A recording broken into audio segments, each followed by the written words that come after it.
En la intimidad de la selva amazónica o en el bosque nevado de Siberia se oyen tambores y campanillas.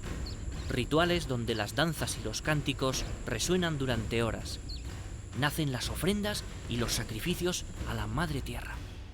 Conectados con aquello que llaman lo sagrado, un tipo especial de hombres y mujeres actúan como referentes mágicos en sus sociedades. Creen que pueden comunicarse con los muertos y que son capaces de guiar las almas de los fallecidos, adivinar el futuro, hacer ofrendas a las divinidades y curar a los enfermos. A veces se los conoce como chamanes, mediadores entre los humanos y el otro mundo, el mundo de los espíritus.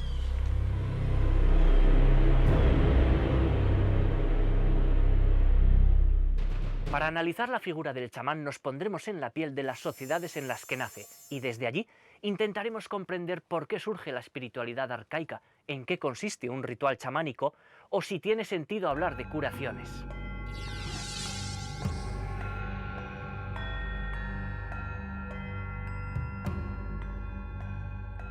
La creencia en los espíritus está en el núcleo del chamanismo, de tal manera que la figura del chamán no se entiende sin ese mundo espiritual con el que supuestamente se conecta a través de sabidurías ancestrales. La pregunta que se hacen expertos de todo el mundo es: ¿cuándo nacen las creencias en fuerzas sobrenaturales que nos dominan? Su origen podría encontrarse en la prehistoria.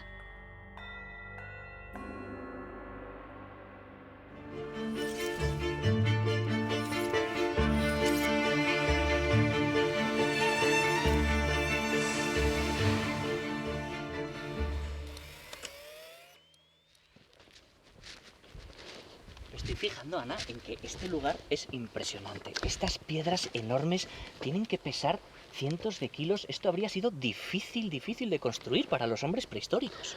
Yo creo que es algo sorprendente, efectivamente. Dificilísimo.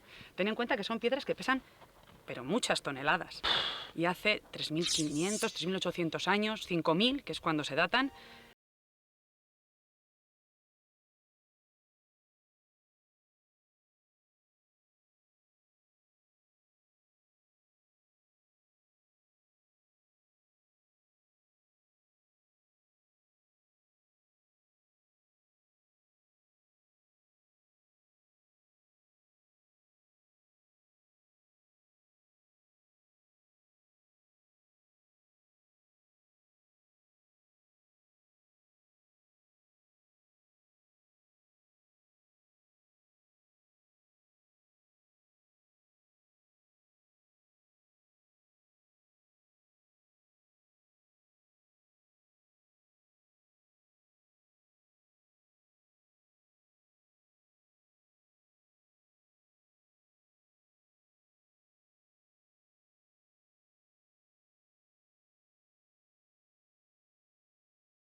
de los huicholes en el oeste de México es muy ilustrativa, cómo se practican formas distintas de chamanismo dentro de una misma tribu, insisto, que eso es muy llamativo. Los chamanes del pueblo huichol pueden ocupar roles diferentes según su clase. Los hay adivinos, hacedores de conjuros y sacrificios, sanadores y guías de los muertos. En todos los casos, el chamán alcanza su rango mediante rituales de iniciación o bien experiencias traumáticas, como ciertas enfermedades o vívidas ensoñaciones. Según algunas hipótesis, las visiones componen el corazón de este sistema de creencias que se remonta miles de años atrás y pudo dejar su huella en las paredes de las cuevas. Ahora han salido una serie de teorías, la verdad es que muy interesantes, que nos hablan de posibles chamanes, posibles brujos, hechiceros, que efectivamente serían esos intérpretes de la naturaleza. Entraríamos a lo profundo de la cueva, a la que en muchas ocasiones a esas cámaras nosotros mismos les hemos dado el nombre de santuarios, es decir, hemos visto ahí algo singular. Entonces, en esa profundidad, en esa oscuridad, más adecuada a ese mundo subterráneo casi para las visiones, para las alucinaciones, para un contacto espiritual con el más allá, porque estamos hablando de una necesidad de conectar con esas fuerzas. Bueno, pues esos espacios nos lo pondrían más fácil y tras unos momentos de éxtasis, después de alucinaciones, en fin, podríamos representar todo aquello en las paredes. El abate Brey, cuando empieza a estudiar y reproduce una de estas figuras, que está en la cueva de Trois-Frères, en Francia, bueno, él mismo le va a llamar el hechicero. Es una figura antropomorfa y que responde a esta cueva donde en realidad hay 7 figuras de esas características, que tienen cuerpo animal, patas de animal, cola, sin embargo están erguidos, brazos humanos, cabeza animal, en fin, nos están hablando precisamente un poco de esa mezcla de potencias que vemos en personas concretas. Podía ser un hechicero, podía ser un chamán, podía ser la visión que podíamos tener, fruto de una alucinación o de una visión que podíamos tener nosotros, o sencillamente también, como pensaba ese mismo abate Brey, el dar a una persona como nosotros determinados poderes de la naturaleza, determinados poderes de animales. Dentro de estas representaciones antropomórficas, de estas representaciones que son mitad hombre, mitad animal, con estas fuerzas que tienen los animales, que nosotros, ya digo, las vemos como algo más allá de nuestras capacidades, en la cueva de Gabillú tenemos una más, esta cueva está en la Dordoña, ahí no aparecen 7 como en la anterior, pero sí que tenemos de nuevo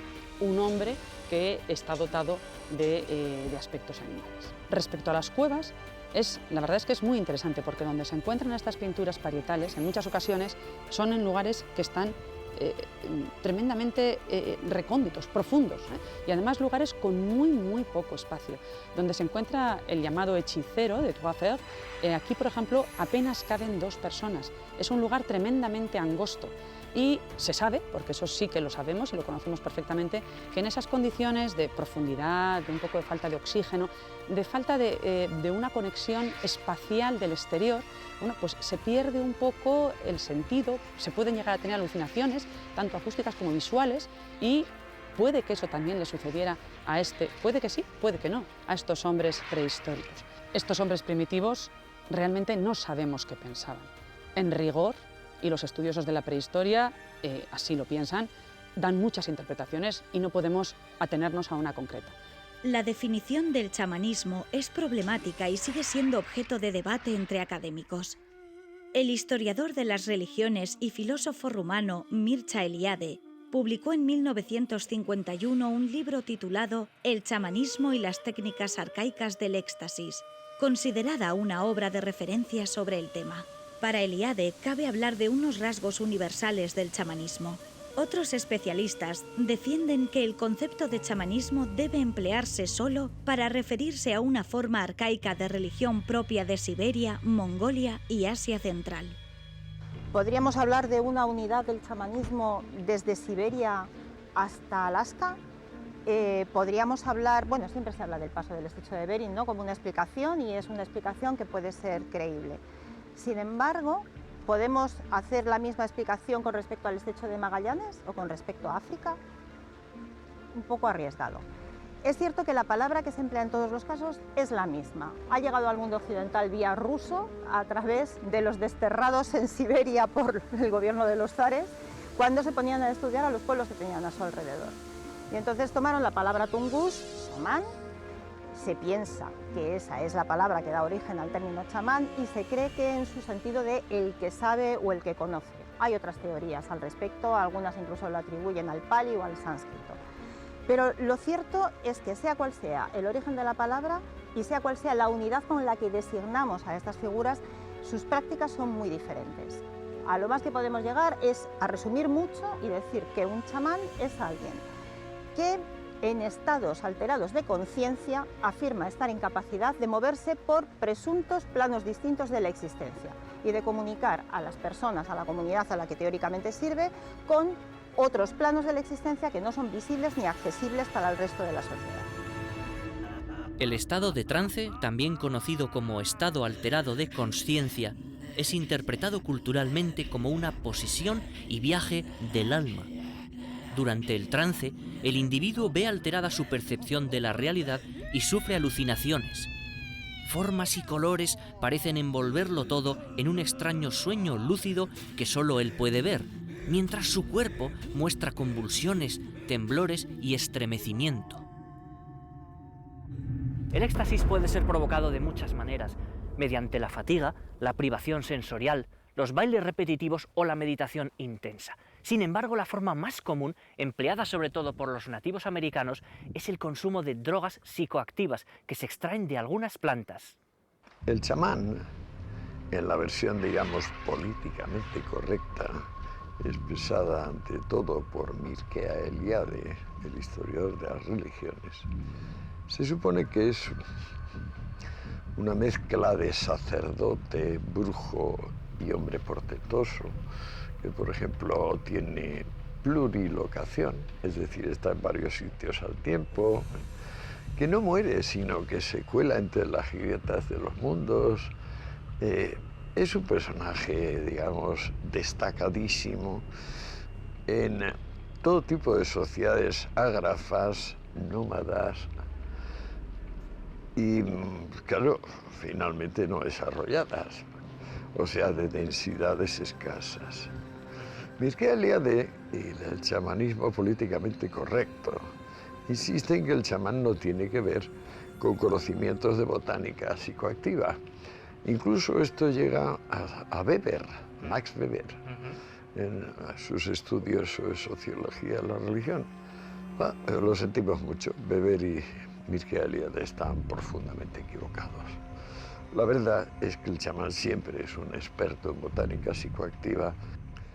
La comunión originaria o se hace sacrificando a un chivo expiatorio, o se hace tomando juntos un fármaco psicoactivo lo bastante potente como para que te lleve a la llamada pequeña muerte.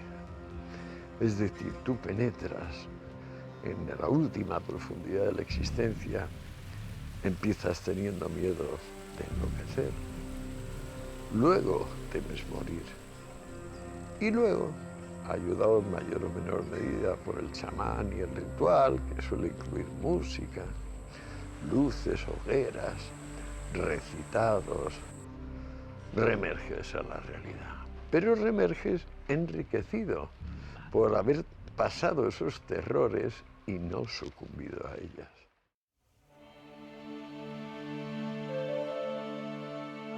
Los chamanes utilizan dos herramientas fundamentales, las rituales, es decir, establecimiento de danzas, de músicas, de cambios teatrales alrededor de un acto litúrgico y un acto terapéutico o sanador, como ellos gustan. Pero sobre todo utilizan brebajes hechos de plantas propias de la zona donde sea el origen chamánico, sea el Amazonas o cualquier otra, que ellos conocen que tienen propiedades fundamentalmente para alterar la conciencia de las personas. El ayahuasca es la más famosa en las zonas de Perú y el ayahuasca en concreto tiene dos tipos de plantas que tienen acción psicotrópica, es decir, acción sobre el cerebro. Una con una acción antidepresiva muy potente y otra con una acción potencialmente alucinógena. La ayahuasca es una planta que crece en toda la Amazonia y su uso se remonta a tiempos inmemoriales. Llamada soga de los espíritus por su forma de enredadera, es cocinada junto con las hojas de un arbusto conocido como chacruna, que contiene una sustancia psicoactiva llamada dimetiltriptamina. El brebaje resultante, también llamado ayahuasca o yagué, sobreactiva las regiones del cerebro con las que procesamos la memoria emocional.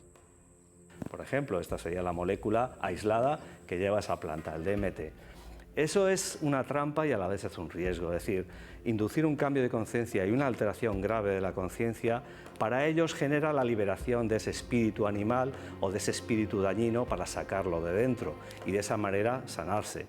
Eso queda muy bien en una película de Hollywood, una serie televisiva, donde el puma sale de la persona y esa persona se transforma en otro elemento. Eso es puro teatro y pura fantasía, muy buena para efectos especiales y absolutamente dañina o peligrosa para la persona que en ese momento está sometida a ese tipo de alucinaciones. ¿Por qué? Porque las personas vulnerables pueden salir muy dañadas y hay casos de muertes o de personas que han quedado con enfermedades graves después de estas experiencias chamánicas, a veces una especie de juego frívolo para ver qué sensación tiene y que han tenido graves consecuencias.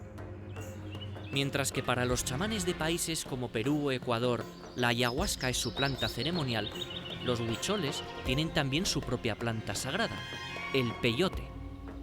El peyote es un cactus originario del desierto del norte de México y sur de Estados Unidos de América.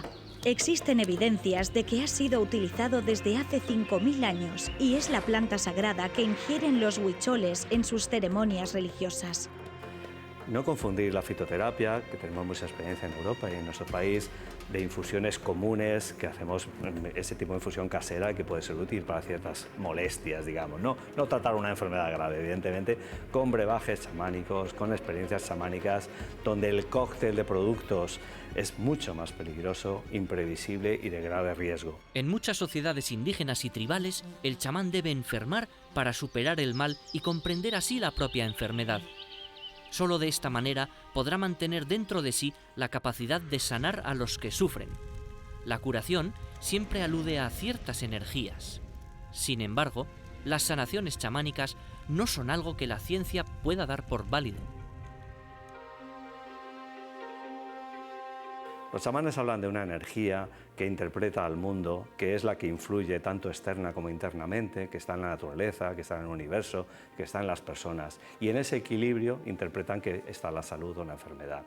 Esas son interpretaciones culturales que vienen de la época precientífica, cuando no había conocimiento de la fisiología, de la biología, de la física, de la química, que es la que ha dado razón de la enfermedad, por qué nos ocurren las cosas en todos los contextos. Con lo cual, manejar la energía de fuera es manejar nada.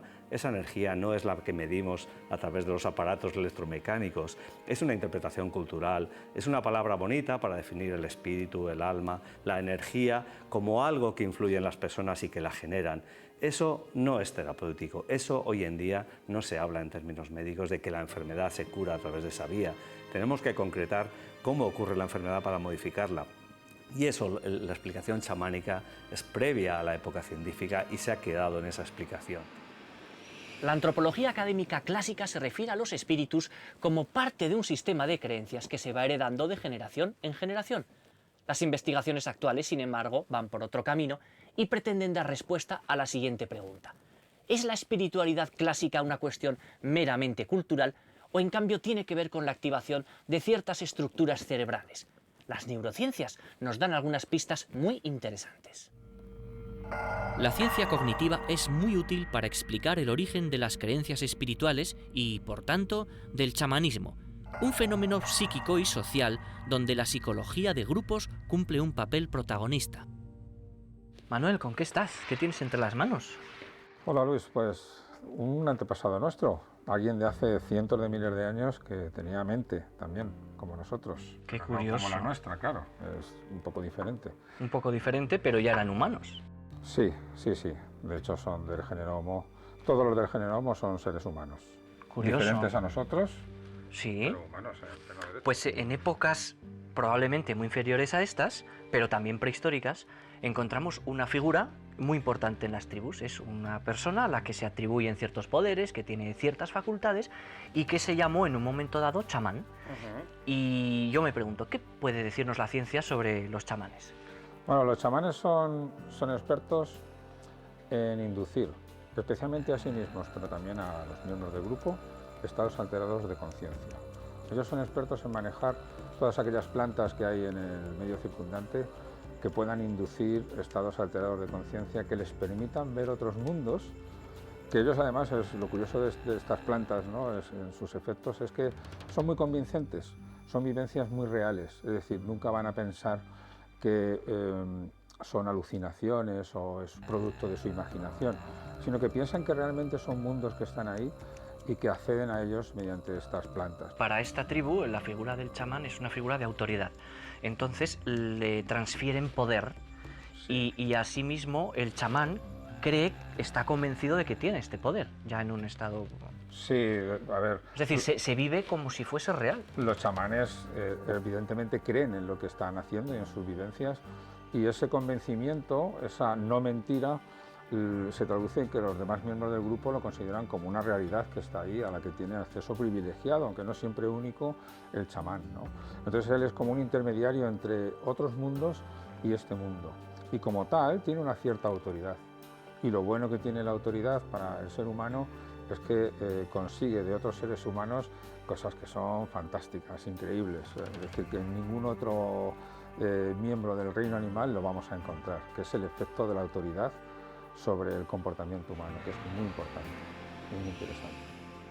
El efecto de la autoridad en el cerebro, cuando se ha comprobado en un escáner cerebral, lo que hace es que el cerebro, las partes racionales, es como que se apagan, digamos, es decir, tienen menos actividad. Somos menos proclives al juicio crítico. Y luego hay unas partes del cerebro que tienen mucho que ver con el cerebro emocional, aunque son más bien intermediarios entre el racional y el emocional, como puede ser el núcleo accumbens, que tiene mucha dopamina, que lo que hacen es que se segrega mucha dopamina en el cerebro y por culpa de las órdenes de una autoridad, y esto de alguna manera mitiga el dolor. Y el dolor está en la base de la mayoría de los trastornos, de las dolencias físicas que tengamos en cualquier lugar del cuerpo, ¿no? Al segregarse mucha dopamina se mitiga el dolor, también se generan muchos opiáceos endógenos, internos. Naturales. Exacto, y entonces la sensación de dolor y por lo tanto la atribución de que el trastorno que teníamos pues se ha curado es automática, gracias a esta sugestión que genera nuestro chamán. La creación de relatos imaginarios tuvo un papel fundamental en la cohesión del grupo social, gracias al convencimiento unánime de la tribu. De esa manera se puede nombrar lo otro, lo que no se puede tocar, lo que no es corpóreo, de lo que no hay evidencia. Esas ficciones, esa realidad imaginada, han permitido al ser humano evolucionar y desarrollar relatos que otorgaban una lógica a un mundo incierto, un mundo donde el dolor era parte del día a día. La aparición de sensación de bienestar, que es lo que nos provoca el aumento de la dopamina, que produce el efecto placebo, ¿no? Ese aumento del bienestar nos hace pensar que nos hemos curado. Digamos, las enfermedades, muchas de ellas, salvo que sean graves evidentemente, tienen un proceso y se acaban curando ellas. Si no hay nada que lo impida, ellas solas tienen una evolución y acaban quitándose. Acabamos curándonos. Podríamos concluir que los chamanes, sin tener ninguna vinculación con los espíritus, ¿verdad?, realmente podían afectar al público que pretendían tratar, por estos efectos que hablas. Claro, evidentemente. Sí. El placebo, sugestión, el decirle a las personas, también es algo muy típico de los chamanes, cosas que quieren oír, ¿no? Con respecto a un futuro prometedor que fomenta el optimismo, simplemente por la influencia o las ideas que nos transmita un chamán. Es llamativo, por decirlo de una manera suave, pensar cómo hoy en día se habla de chamanismo en contextos completamente fuera de lo que es realmente el chamanismo. El chamanismo, en definitiva, es una práctica religiosa propia de sociedades de cazadores-recolectores. No nos van a dar ninguna solución que no nos dé nuestro sistema de sanidad. Y obedece a un movimiento quizá pseudo-romántico, quizá New Age, no sabría muy bien cómo calificarlo, el pensar que existe una solución a la salud en técnicas de grupos sociales que, de haber tenido en su mano simplemente un antibiótico, hubieran sido capaces de salvar la vida de muchos de sus integrantes. El miedo a la muerte, el deseo de trascender y nuestra propia mente buscando sobrevivir, nos llevaron a pensar que todos los elementos de la naturaleza tienen su propia alma y deben ser respetados, o de lo contrario, harán que las tierras se vuelvan estériles, los animales desaparezcan y el mundo acabe. Los humanos tenemos la necesidad de controlar el mundo que nos rodea. Curar las enfermedades, protegernos de las tormentas o atraer a los animales fueron cuestiones puramente prácticas que tuvimos que resolver, aunque por el camino hayamos pasado por inventarnos a los espíritus y creer que influíamos en ellos. Era una forma arcaica de poner orden ante lo desconocido.